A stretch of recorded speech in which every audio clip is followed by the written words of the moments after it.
Welcome to Thrive in Sales, the sales training and thriving podcast.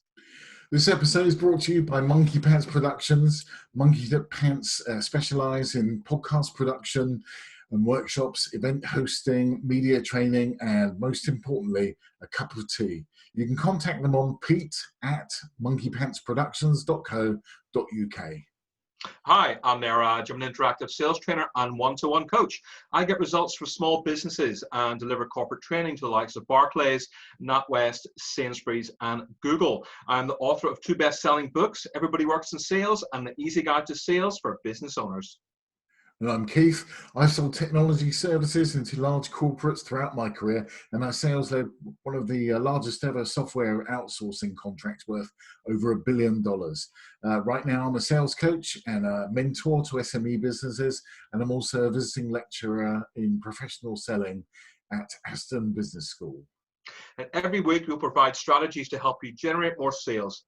Plus, we'll bring guests onto the show to give you the knowledge, the strategies, and the takeaways you need to thrive in sales. Now, this week's topic is going to be email writing, and our special guest is Lynda Holt. Welcome to the show, Lynda. Thank you. And Lynda, I have known Lynda for almost 5 minutes, but Keith has known her for much, much longer. And if Keith vouches for you, it's good enough for me. Now, Lynda works with business owners and leaders on courage, connection, and growth. And she has created Brave Scene. It's a community for brave business owners, leaders, and experts who are ready to examine their beliefs, check their attitude, and top up their skills when needed. Lynda, welcome to the show. Thank you very much. Great to be here. No, thank you. Well, look, today's topic is going to be on email writing, because since the lockdown, I'm getting more emails than ever. I know you and I have discussed this a lot. Everybody I know is getting inundated with emails. And you would think with people having more time, the quality of emails would get better. Unfortunately, they're getting worse. So, I mean, what do you kind of look for, Lynda, when somebody sends you an email? What are like 1 or 2 things that really matter to you? I think there's a couple of things. First of all, is it relevant to me? And second of all, is it valuable for me? I am very lucky to be on lots of great people's mailing lists. Some of them I open their email every single time I get one because I know the content's going to be really informative and interesting. Others, I think, not again, and the delete button. And I think connectivity is one of the most important things with email. We don't have the nuance of being able to see one another, being able to use all of our senses to be able to make a decision. We've just got words on the page, and unless those words are connected with who we are, what's relevant to us, it's really, really easy to just skim past. I have to say that some of the clients that I'm working with are actually getting much better results from email at the moment. I'm not working with them with email or sales, but because people are at home, because they've got a bit more time to read emails, they are actually getting better responses, better open rates than they had been pre-COVID, which is great news because it means email's not dead. But it's not such good news in that it means that we all have to do better at the quality of emails that we send out. I think it's a fantastic point. Thank you so much. Keith, anything you want to comment on that or even disagree with at all?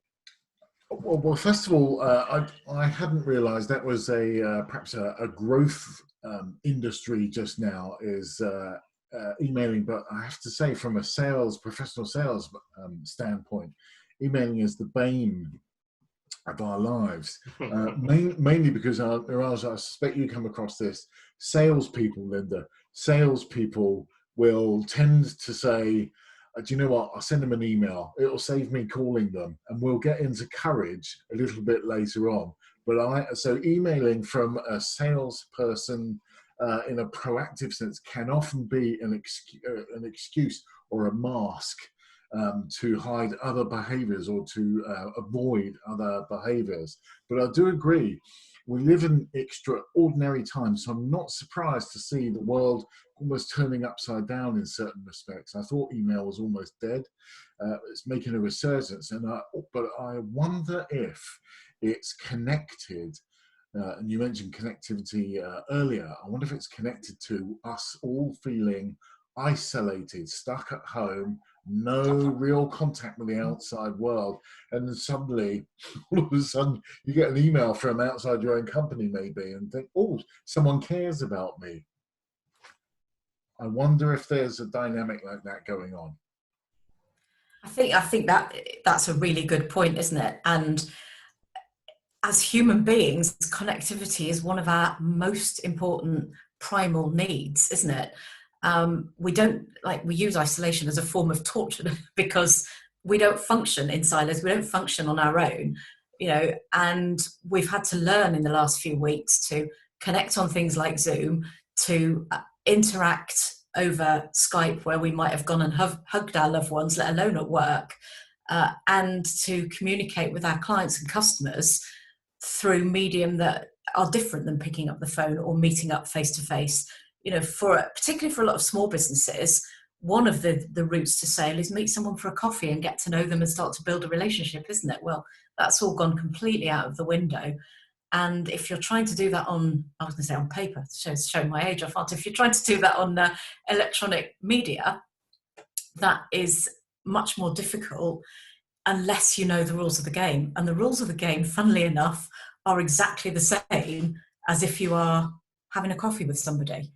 You connect with them by making stuff about them and not about you, by tapping into the bits of their brain that are fired by connection and that will connect with your words. And most importantly of all, using story, because story is the underlying neurological processing pattern that most of us operate in most of the time. So what happens is our brains take in information from all of our senses and we have an incomplete picture. So we use what's already stored in our unconscious to make up a story. If we're writing somebody an email about something that we are hoping to sell to them, then we fill in the gaps in that story with something that is relevant and brings the person on the journey that they need to come on. Obviously, we do it authentically and we create opportunities for people to buy and to progress that journey, rather than sending out the emails that go, buy my this, buy my that, I've got this offer, I've got that offer. It's this story bit that really allows people to build that relationship with you on email. Yes, that's an excellent point. I think, one second, I'm just going to pause there because I